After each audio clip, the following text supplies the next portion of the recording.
Good afternoon. I'm Jessica Warren. I'm the Agriculture and Natural Resources Agent and County Extension Coordinator in Camden County. And today we're going to be talking about welcoming wildlife. So this presentation is part of the University of Georgia Extension Services Georgia Green Landscapes program, which is funded in part by a grant from the Center for Urban Agriculture.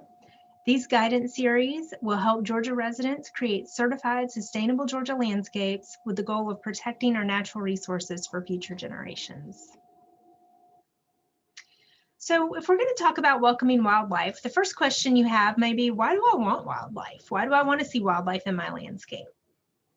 So there's a number of reasons that wildlife may be appealing to you. I know through some extra time at home, folks are enjoying watching birds and butterflies and things of that nature. Some things have a natural appeal to us and some things not as much. But with all wildlife, it provides a living classroom for both children and adults. So whether you're a retired person living on your own, or whether you're a parent with young children or a grandparent with grandkids that come to visit, it can be a fun activity to observe wildlife, to learn about their habits, to see what they're doing. And it's really important. I mean, this goes beyond us.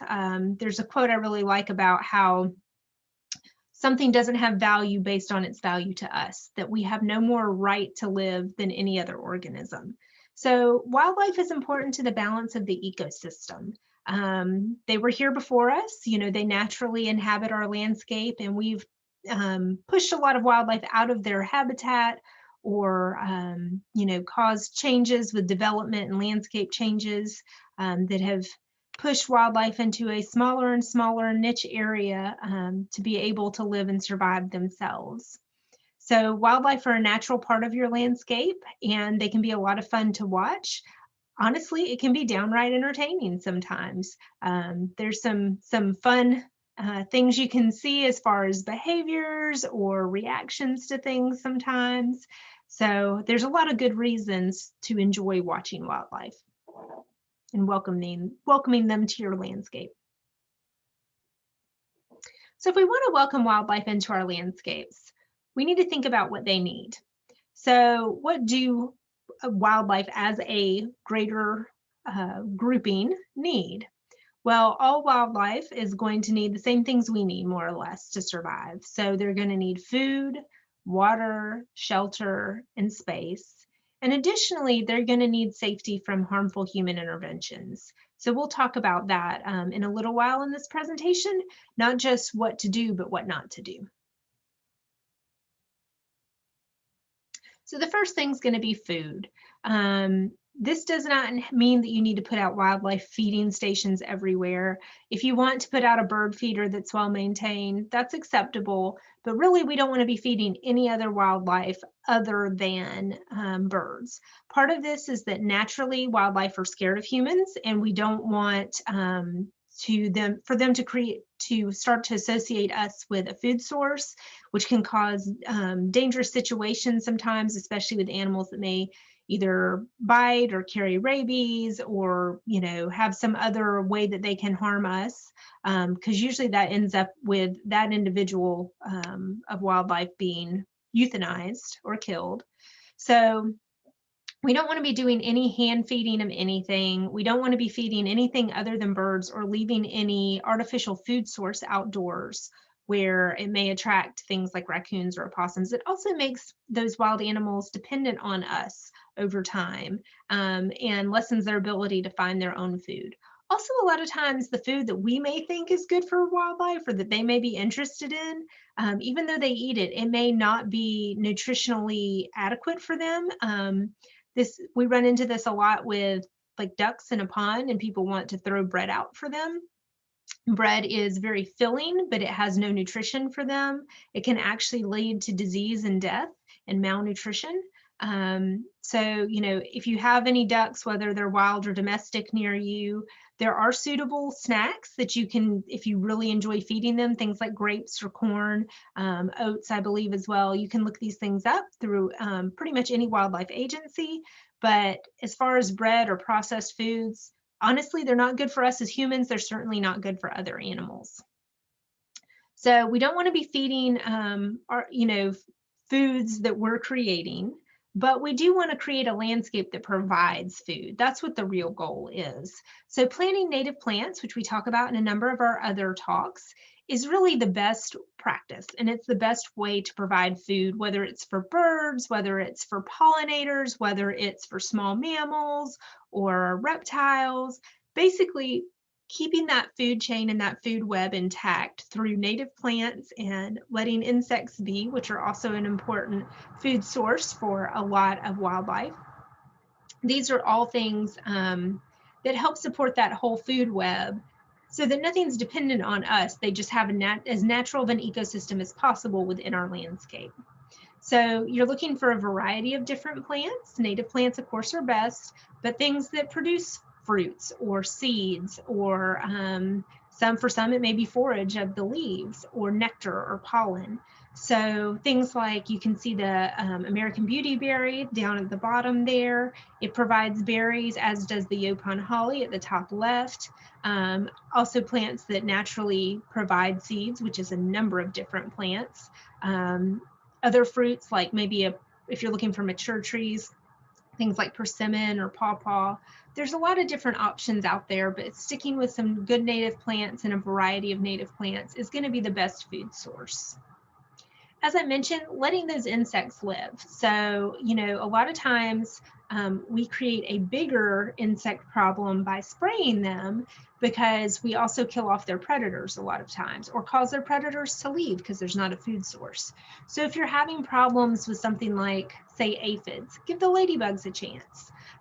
There's a number, that's just one example. There's a number of pests that we see, or insects we consider pests, in the landscape or in the garden, that are actually food for other insects and other animals.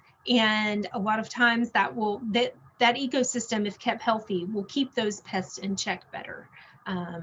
We talk about this some in our pollinator talk as well, that a lot of wasps and other pollinating insects actually either consume or parasitize a lot of insects that we consider pests.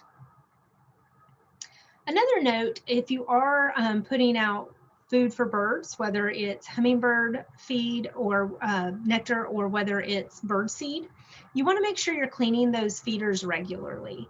So think about it like if we had a trough that all of us were eating out of, and you had 30 or 40 people eating out of that trough, it'd get pretty germy pretty quick. It would also be a good transmission point for disease. So if you do have any type of feeders out, you want to clean those very regularly, and you want to sanitize them with a bleach solution, usually of 1 part bleach to 9 parts water. Same with any bird baths you may have, which we'll talk about in a moment. But you want to clean and sanitize those regularly so that you're not creating a disease hotspot in that population or causing more harm than you are good.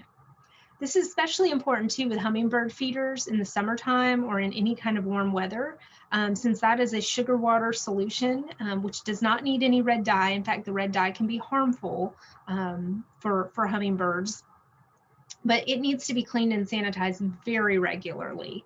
In South Georgia, coastal Georgia, where we're at, I recommend that it be cleaned out every day and sanitized. In North Georgia, at least every few days, because that can quickly grow bacteria and fungi that can actually kill hummingbirds. And we see a number of those deaths every year. They're totally preventable.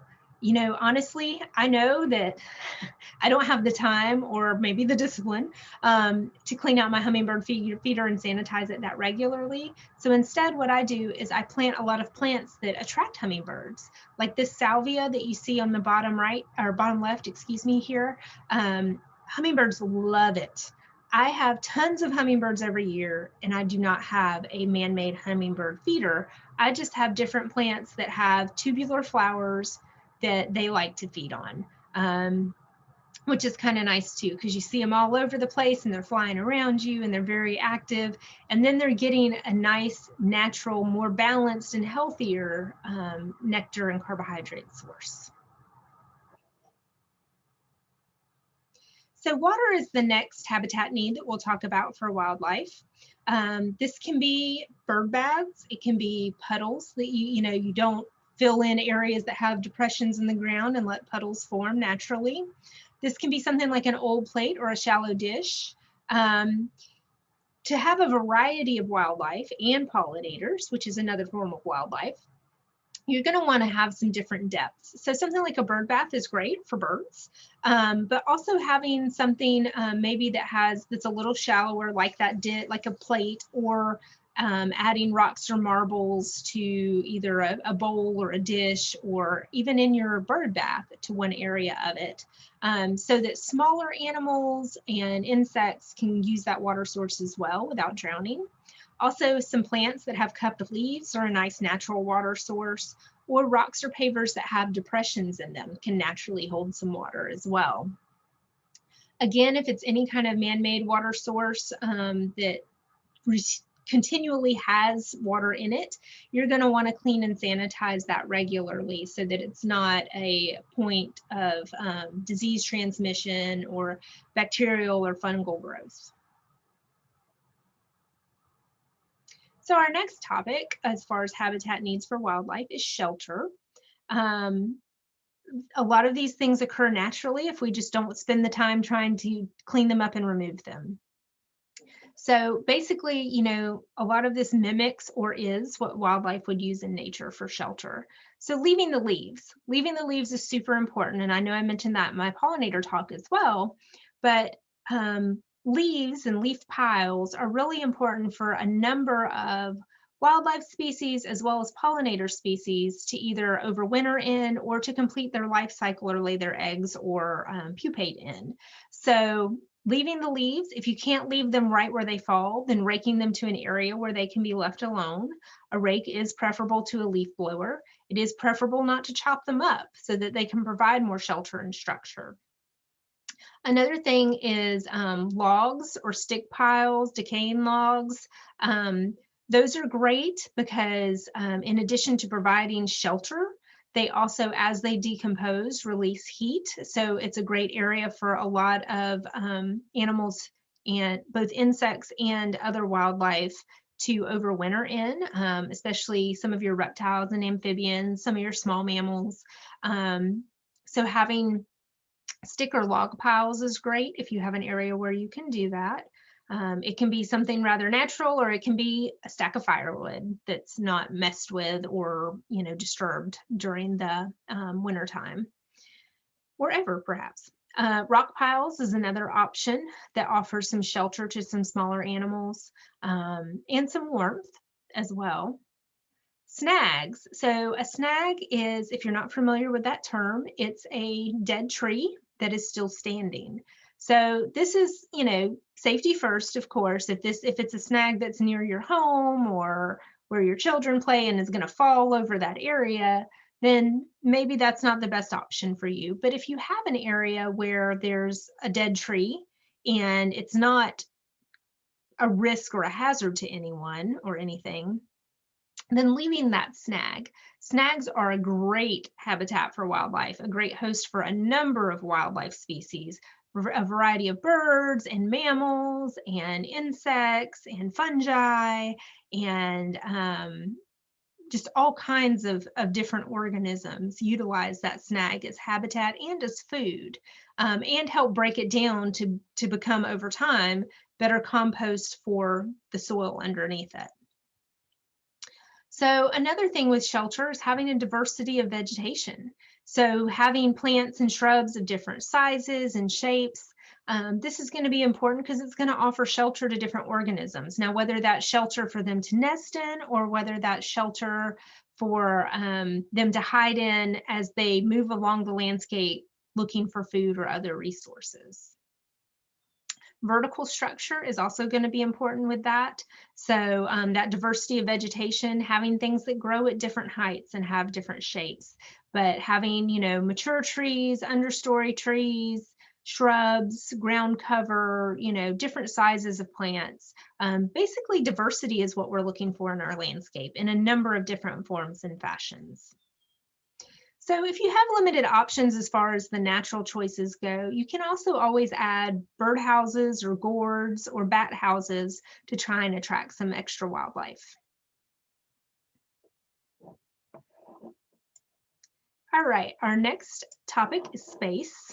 So as I mentioned before, wildlife is naturally afraid of humans. You know, we've all heard the old adage of it's more scared of you than you are of it, and that's really true. So we're seeing even to things like alligators as a predator. And when that changes is if we start feeding the animal and it starts to associate us as a food source. Close or forced encounters with wildlife can trigger stress in the animal, which is bad for the animal and may be bad for you because it may trigger a defense behavior that would not normally occur. It can occur. It can cause injury for one or both parties, so you and the animal involved. And sometimes it can also, if you're handling the animal, it may cause capture myopathy, which is basically when a wild animal dies due to shock from being handled. We see this sometimes in small mammals like mice, and you know, we really don't want to cause any harm. Most things, if you give them the opportunity and some space, they'll go on their way. Just like this lovely eastern king snake here that didn't want anything to do with us. He just wanted to get away. And usually as long as there's an escape route, any animal is going to try and take it. So now we're going to talk for just a few minutes about what not to do and what not to use in your landscape or around your home if you're wanting to welcome wildlife. And some of these things are innocent mistakes and some of these are management boo-boos, we'll call them. So the things we'll talk about briefly are sticky traps, netting, poison, and mothballs. You can see that this king snake here is very well entwined into this netting, and we'll go into that a little bit more in just a moment. So sticky traps. I hate sticky traps. They're the only thing I hate more than sticky traps is poison. Sticky traps notoriously kill everything except what you're trying to catch. And even if it is what you're trying to catch, it's a really, really cruel way to catch or kill anything. They're live traps. So basically the animal is stuck on there, a lot of times not in a normal position, like with their head and their leg glued together. And they're that way usually for hours or days, maybe before you find them. A lot of times they rip their skin off of their bodies trying to get loose from these traps. Sometimes they'll chew through their own legs or other body parts to try and get loose from the traps. If not, they may slowly starve or bleed to death in very uncomfortable and contorted positions. We see a lot of non-target kills with sticky traps. Birds, bats, lizards, snakes. I mean, anything that crosses this trap is going to get stuck on it. And then sometimes if you're trying to catch something like a mouse or a rat, which is also pretty cruel, as I mentioned, they'll chew off their legs and it's just very gruesome. In addition to that, if there is a mouse or rat stuck there, a lot of times one of their predators, like a snake, may get stuck on there as well. If you are not someone who likes snakes or is comfortable with snakes, you probably don't want to deal with that because somehow you're going to have to, whether you release the snake or whether you dispose of them, you're going to have to handle that snake. So sticky traps are just never a good idea. We want all these critters around. If you do come across a sticky trap that has an animal that is still alive and not fatally injured stuck to it, you can, it's a messy process and not always the easiest, but if you safely can, you can remove them with oil. I've used cooking oil to remove mice, lizards, all kinds of things from different sticky traps before. So, and snakes as well. So a cooking oil can be used, but you want to make sure that you keep it away from the nose and mouth so you don't aspirate the individual, and their eyes, of course, as well. So the next what not to use is netting. I think netting is one of those things that people innocently put down, not meaning to harm anything, and that they don't think about the possible implications. So netting is a lot of times used over, like in this case, it was over a strawberry bed originally to keep birds out of it and some other critters out of it. Sometimes it'll also be used in trees to keep birds from eating the fruits in trees. But the thing is, netting ends up trapping and severing other wildlife, especially snakes. This is another common one that traps snakes. And especially if there are other organisms like mice or rats moving through there, or even frogs or lizards, things that snakes may prey on. This is a really cruel, messy, and destructive practice, even though it's not done intentionally. This actual piece of netting somehow had 5 different snakes in it when it was found. I think 3 of them were dead and maybe 2 were alive. Now, again, if you're not comfortable handling snakes, so you don't, maybe you respect them but don't want to deal with them, this is going to be a mess for you. Whether they're alive and you're able to try very gently cut them out, or whether they're dead. And it's also going to ruin your netting, so it's going to defeat the purpose. Netting is just not a good idea to use in the landscape.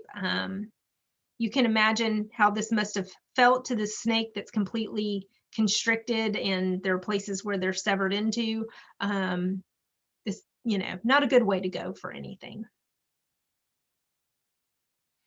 So the next what not to use is poison. I think a lot of people have gotten away from poison. There are other countries where it's actually illegal and you cannot obtain poison anymore. I wish it was illegal here.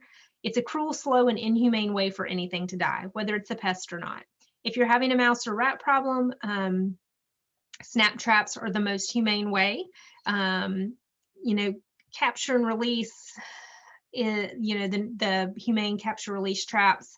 That's a lot of stress on the animal. Also, if you relocate them far enough away that they don't come back, a lot of times the animal dies anyway, because it's basically dropped off to what for them is a foreign land with no resources, and they don't know where to find food. Their nest isn't there, their family isn't there. A lot of times the best thing, depending on the level of your problem and where it's at, is letting those natural predators come in. Now, this may not be an option if you're having a mouse problem in your house, but we've had mice in our tool shed before, and very quickly afterwards, we'll get a rat snake in there, which is totally fine with us. He gets rid of the mouse problem and goes on his way, and isn't any harm or threat to us whatsoever.